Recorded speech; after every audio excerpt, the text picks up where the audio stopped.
And if we don't have a way of making decisions, we don't have a way of governing the flow of what's coming to us, we think that those things are extras. The things that come and we are like, this is a windfall gain, this is a 13th check, this is a bonus.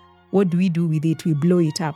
Yeah, these are ideas. These are places I could exercise my gift and start earning an extra income. What do we think about it? It's not urgent. And when the crisis comes, we realize those were God moments telling us something is coming ahead. So could you prepare?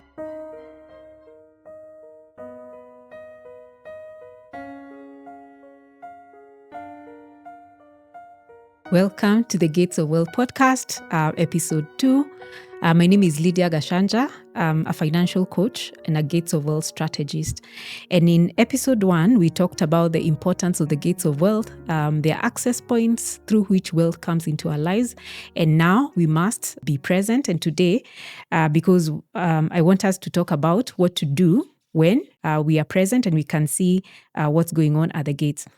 We established that absence is not neutral. When we are not at our place, then it means something is happening, but it's not what we would choose if we had a choice. And so the first thing that I want us to talk about is that gates of wealth are decision points.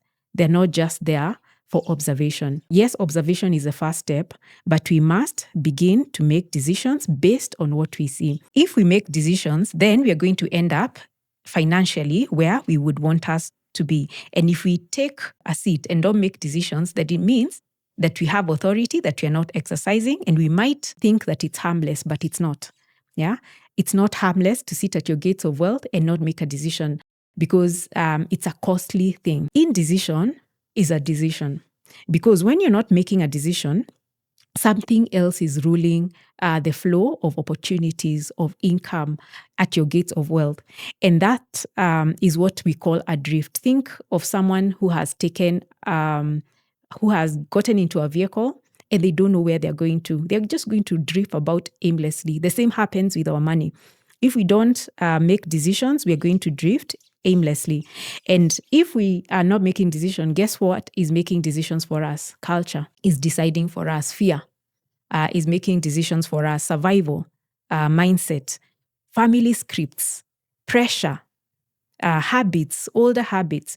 And there's actually someone who said that we must make what is unconsciously governing us conscious so that we can be able to rule over it and not allow it to rule over us and call it fate. So we don't want to drift. We want to make decisions and move in the direction that we want to. So these are the signs that you could actually be drifting. Your income expands, but there's nothing to show for it. So your lifestyle expands. So pressure is deciding for you. Culture is deciding for you how to direct that income that comes. When you don't have boundaries, something is making decisions for you. When your money is leaking, when you're building in a disciplined way, but you can't, you're not passionate about the thing that you're building. So you're in activity, you're having activity, but it's not with alignment. It doesn't have alignment. So you can be present at your gates of wealth, but experiencing outcomes that are not necessarily what you would love to experience. So what is the outcome of the drift? First of all, the drift is something that escapes very many people. When I shared my story in corporate, I was actually drifting and I had no idea because it feels like everything is okay. It feels like things are just perfect. Life is fine. The heart doesn't show up immediately.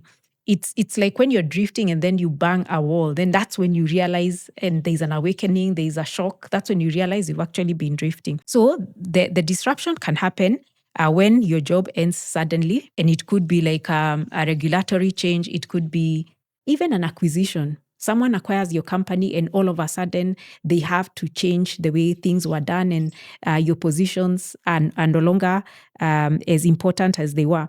It could be something else that makes your job disappear. It could be like a retirement and I've seen this happen over and over again. People are retiring, but when they look at their numbers versus the dream, the math is not mathing.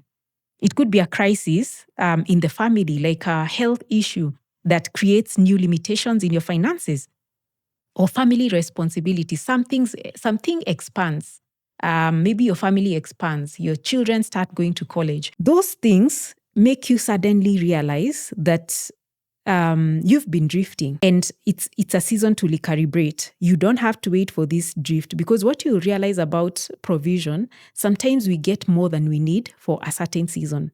We get more than we need. And if we don't have a way of making decisions, we don't have a way of governing the flow of what's coming to us, we think that those things are extras. The things that come and we are like, this is a windfall gain, this is a 13th check, this is a bonus. What do we do with it? We blow it up. Yeah, these are ideas. These are places I could exercise my gift and start earning an extra income.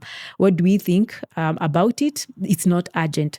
And when the crisis comes, we realize those were God moments telling us something is coming ahead. So could you prepare? So this conversation will help us to stop drifting and start making decisions, because we don't have to wait for those life lessons to stop us. And I want to ask us a question. Are you making decisions, or are you assuming things are fine and that indecision is harmless? Because gates of wealth are not observation points. They are decision points. And indecision is still a decision. When you don't make a decision, something else is making that decision for you. And the drift doesn't always show up.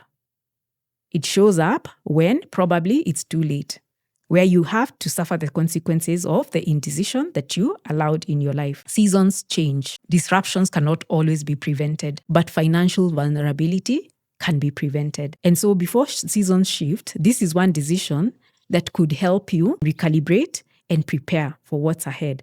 So what's your biggest takeout from this session? You could share in the comments below. And of course, share this episode with your friends, subscribe.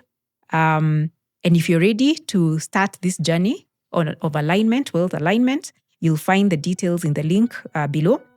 And in the next episode, we'll talk about decisions and what standards are we going to use to make those decisions. And until then, don't let the drift decide your direction. Make decisions. Bye.